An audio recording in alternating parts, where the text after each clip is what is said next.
kita harus memahami mengapa sepeda motor begitu penting bagi masyarakat Burkina Faso.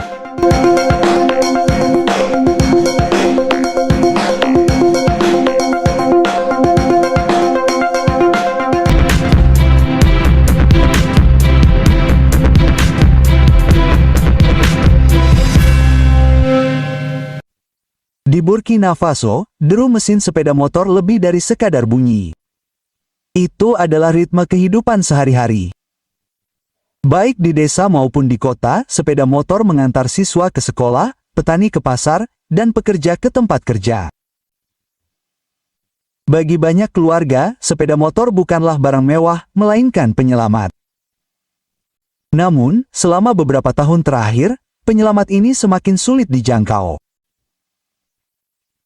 Dari akhir tahun 2023 hingga 2024, harga sepeda motor naik tajam, sehingga membebani warga biasa. Dalam beberapa kasus, kenaikannya mencapai 100.000 hingga 300.000 franc Afrika Barat. Itu bukan sekadar angka. Bagi banyak keluarga, itu adalah perbedaan antara memiliki cara untuk pergi ke sekolah atau tidak bersekolah. Itu adalah perbedaan antara menjual barang di pasar atau tinggal di rumah tanpa penghasilan. Pada awal tahun 2025, ketika rasa frustrasi mulai memuncak dan kepercayaan terhadap pasar mulai runtuh, mesin jenis lain mulai meraung. Itu bukan yang terbuat dari baja atau bensin. Itu adalah tindakan tegas dan menentukan dari Kapten Trere, orang yang menjadi kepala negara. Dia tidak tinggal diam dan membiarkan pasar bergejolak, dia turun tangan. Dia berdiri bersama rakyat dan dia membuat pilihan untuk melindungi daya beli rakyat Burkina Faso apapun yang terjadi. Namun sebelum kita menjelajahi reformasi berani yang dipimpin oleh Kapten Trou, pertama-tama kita harus memahami mengapa sepeda motor begitu penting bagi masyarakat Burkina Faso. Sepeda motor bukan sekadar alat transportasi di negara ini. Sepeda motor telah menjadi bagian dari kehidupan sehari-hari. Di kota-kota seperti Ouagadougou dan Bobo Dioulasso, lebih dari 70% lalu lintas harian terdiri dari sepeda motor. Di lingkungan perkotaan, hampir 2/3 rumah tangga memiliki setidaknya satu sepeda motor. Bahkan di pedesaan yang jalanannya kasar dan jaraknya jauh. 1 dari 3 keluarga memiliki sepeda motor.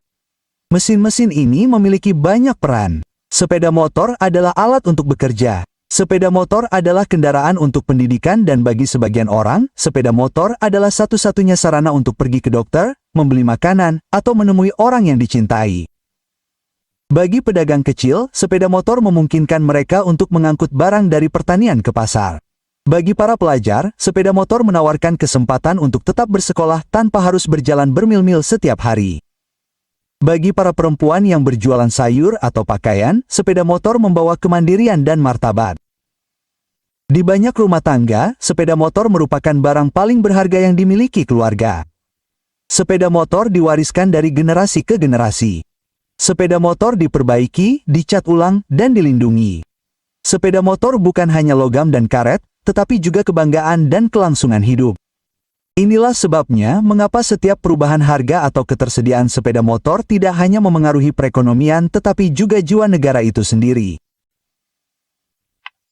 Dan disinilah kepemimpinan Kapten Trere mengambil makna sepenuhnya. Masalah itu tidak muncul sekaligus. Masalah itu merayap perlahan seperti retakan yang menyebar di kaca depan.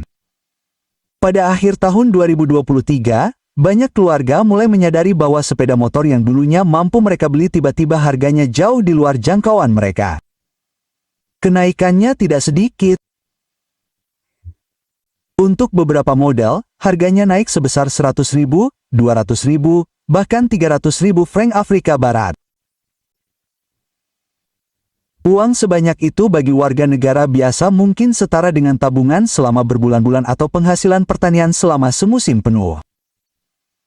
Orang-orang bingung. Bagaimana mungkin sepeda motor yang sama yang harganya 800.000 franc setahun yang lalu sekarang bisa dijual lebih dari 1 juta? Jawabannya tidak sederhana, tetapi nyata. Salah satu alasan terbesar datang dari luar perbatasan Burkina Faso. Di seluruh dunia, pabrik-pabrik di negara-negara seperti Vietnam, Thailand, China, dan Indonesia melambat.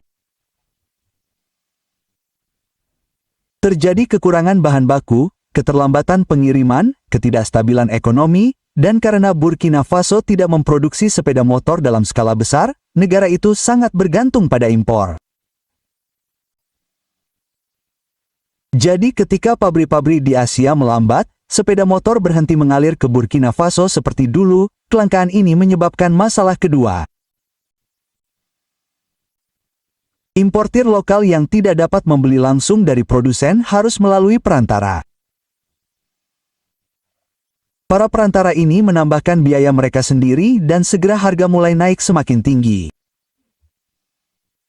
Para pengecer juga, melihat pasokan semakin menipis, menaikkan harga mereka lebih tinggi lagi. Hal ini menjadi rantai inflasi di mana setiap tangan yang menyentuh sepeda motor menambah biaya lainnya. Namun, tidak semua ini wajar. Ada yang melihat kelangkaan sebagai peluang. Sebagian pedagang alih-alih menjual sepeda motor dengan harga wajar, menimbun stok mereka. Mereka menunggu hingga harga naik, lalu menjualnya dengan harga yang melambung, memanfaatkan keputusasaan keluarga yang membutuhkan transportasi. Perilaku spekulatif semacam ini paling memukul kaum miskin, para pelajar yang berusaha pergi ke sekolah, para petani yang harus mengangkut hasil panen mereka, para ibu yang berusaha mencapai klinik. Ketika harga naik, kemarahan pun meningkat. Orang-orang merasa tidak berdaya dan lebih buruk lagi. Mereka merasa ditinggalkan. Pasar, yang dulunya terbuka dan mudah diakses, mulai terasa seperti jebakan. Mereka yang sudah memiliki sepeda motor memegang erat-erat sepeda motor itu. Mereka yang membutuhkannya harus berjalan jauh, seringkali dalam kondisi yang sulit. Ini bukan sekadar masalah uang. Ini masalah harga diri. Pada akhir tahun 2024, situasinya menjadi tak tertahankan. Keluhan mengalir ke stasiun radio. Para pemimpin masyarakat menyuarakan keprihatinan mereka. Banyak yang menanyakan pertanyaan yang sama. Di mana pemerintah? Siapa yang akan menghentikan kegilaan ini? Petik 2. Pertanyaan itu tidak akan lama terjawab. Pada awal tahun 2025, angin perubahan mulai bertiup. Dan di tengah badai itu berdiri Kapten Troway, siap bertindak bukan hanya sebagai kepala negara, tetapi sebagai penjaga kehidupan sehari-hari rakyat. Ketika teriakan rakyat semakin keras untuk diabaikan, Kapten Troway tidak ragu-ragu. Pada minggu-minggu pertama tahun 2025, ia menegaskan bahwa era diam dan tidak bertindak telah berakhir. Pemerintahannya meluncurkan penyelidikan nasional terhadap pasar sepeda motor. Bertekad untuk mengungkap kebenaran dan memulihkan keadilan bagi rakyat Burkina Faso, ia memberdayakan Brigade Mobil untuk pengendalian ekonomi dan penindasan penipuan yang dikenal sebagai BMCF untuk mengambil tindakan segera dan agresif. Ini bukanlah gerakan simbolis. Ini adalah operasi skala penuh yang menjangkau setiap sudut negara. Inspektur mengunjungi dealer. Mereka menuntut faktur yang berlaku hingga tahun 2022. Mereka memeriksa rantai pasokan, melacak transaksi, dan mempertanyakan praktik penetapan harga. Tidak ada bisnis yang terlalu besar. Tidak ada pedagang yang kebal hukum. Apa yang mereka temukan mengonfirmasi apa yang sudah diduga banyak orang. Manipulasi harga itu nyata. Beberapa importir telah menahan sepeda motor untuk meningkatkan permintaan.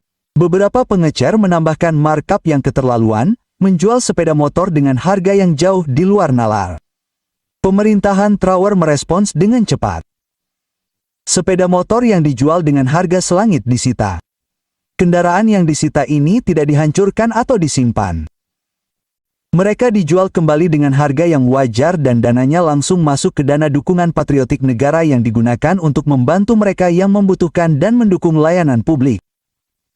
Traore melakukan lebih dari sekadar mengirim inspektur. Ia berbicara kepada negara. Ia mendesak masyarakat untuk bergabung dalam perang melawan spekulasi. Ia menyediakan nomor hotline bebas pulsa yang dapat dihubungi orang untuk melaporkan dealer yang menaikkan harga atau menyembunyikan stok. Hubungan terbuka antara pemerintah dan warga ini mengirimkan pesan yang kuat. Anda tidak sendirian. Suara Anda penting. Dampaknya langsung terasa. Dealer mulai menyesuaikan harga mereka. Rasa takut tertangkap mendorong banyak orang untuk memikirkan kembali strategi mereka. Dalam beberapa minggu, harga rata-rata sepeda motor turun 15 hingga 20%. Keluarga yang telah putus asa tiba-tiba menemukan diri mereka memiliki pilihan lagi. Siswa dapat kembali ke sekolah tanpa berjalan bermil-mil di bawah terik matahari. Para wanita di pasar dapat membawa barang-barang mereka tanpa bergantung pada orang asing. Para pekerja dapat tiba di tempat kerja mereka tepat waktu. Yang lebih penting, ada sesuatu yang lebih dalam yang berubah. Orang-orang mulai merasa diperhatikan. Setelah berbulan-bulan frustrasi, mereka melihat bahwa pemerintah mereka telah mendengarkan. Trower tidak hanya menjanjikan tindakan, ia telah mewujudkannya. Di negara tempat banyak pemimpin menutup mata terhadap penderitaan sehari-hari, intervensi yang berani ini menonjol. Hal ini mengingatkan orang-orang bahwa kepemimpinan bukan hanya tentang pidato atau upacara. Ini tentang mengetahui kapan harus turun tangan dan memiliki keberanian untuk melakukannya. Melalui kampanye yang menentukan ini, Trower memposisikan dirinya tidak hanya sebagai kepala negara, tetapi sebagai penjaga martabat rakyat. Kepemimpinannya selama krisis harga sepeda motor menjadi simbol kekuatan, keadilan, dan hubungan baru antara negara dan warganya. Kapten Trereai tidak berhenti pada penyelidikan dan hukuman. Ia tahu bahwa solusi sejati membutuhkan lebih dari sekadar hukuman. Solusi itu membutuhkan sistem baru, kebijakan yang berani, dan belas kasih yang penuh pertimbangan terhadap realitas sehari-hari rakyatnya. Salah satu strateginya yang paling efektif adalah mengurangi tekanan pada pasar publik dengan membeli sepeda motor langsung melalui pemerintah. Kendaraan ini kemudian didistribusikan ke tempat yang paling membutuhkan. Unit militer menerima sepeda motor untuk meningkatkan mobilitas di daerah terpencil. Kepolisian, terutama di pusat kota, memperoleh transportasi yang andal untuk menjaga keamanan. Hal ini menghilangkan ketergantungan mereka pada pemasok sipil, sehingga lebih banyak sepeda motor tersedia untuk dijual kepada publik. Namun, rencana Trow bahkan lebih dari itu. Keluarga prajurit dan veteran yang gugur diberi hadiah sepeda motor sebagai simbol kehormatan dan rasa terima kasih. Pelajar muda, yang banyak di antaranya telah berjalan bermil-mil setiap hari, berhak mendapatkan potongan harga besar melalui program yang didukung negara. Di negara tempat pendidikan dapat berarti keluar dari kemiskinan, sepeda motor lebih dari sekadar kemudahan. Itu adalah masa depan. Pegawai pemerintah di daerah terpencil, terutama pegawai layanan kesehatan dan sosial, juga menerima sepeda motor. Hal ini membantu mereka mencapai komunitas mereka lebih cepat dan mengurangi beban transportasi umum. Upaya yang terarah ini meredakan tekanan pada pasar umum.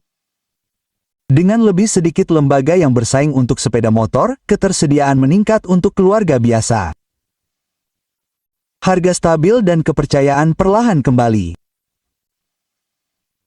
Namun, Trowe memahami bahwa stabilitas jangka panjang membutuhkan produksi lokal.